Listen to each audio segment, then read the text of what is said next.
Hi, this is the Nokia 9 PureView and I'll show you how to check battery temperature with Ampere app on this device.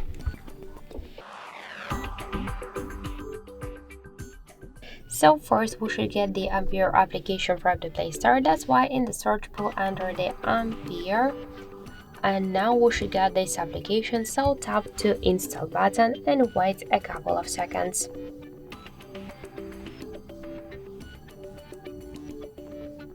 Then just tap to open the app, click yes agree, pick close and tap to OK.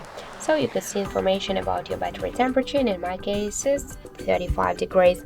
And also we got here more information like the battery health, capacity, voltage, Android version and more other info.